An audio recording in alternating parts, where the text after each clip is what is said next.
به نام خدای خوب مهربان. نشانه‌هایی از یکتایی خدا. آفرینش آسمان‌ها و زمین، رفت و آمد شب و روز، کشتی‌هایی که در دریاها برای منافع انسان‌ها عبور و مرور می‌کنند، برف و بارانی که خدا از میان ابرها می‌فرستد تا به برکتش زمین را بعد از مردنش زنده کند، گونه‌های جانوری که در سر تا سر زمین پراکنده است و گردش بادها و ابرهای معلق بین آسمان و زمین. این نشانه‌ها برای مردمی است که عقلشان را به کار می‌اندازند.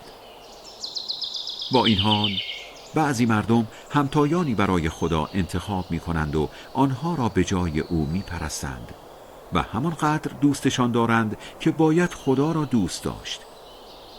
ولی مسلمانان خدا را بیشتر و بهتر از هر چیزی دوست دارند.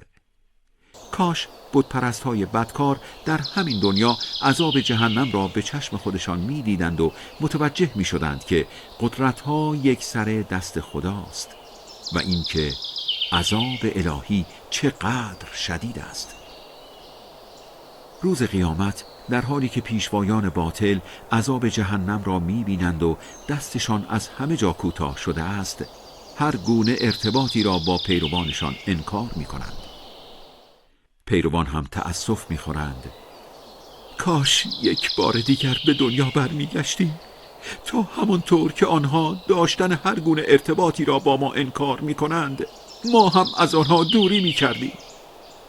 بله، خدا کارهایشان را اینطور مایه حسرتشان قرار می‌دهد و دیگر راه خروجی از آتش جهنم ندارند.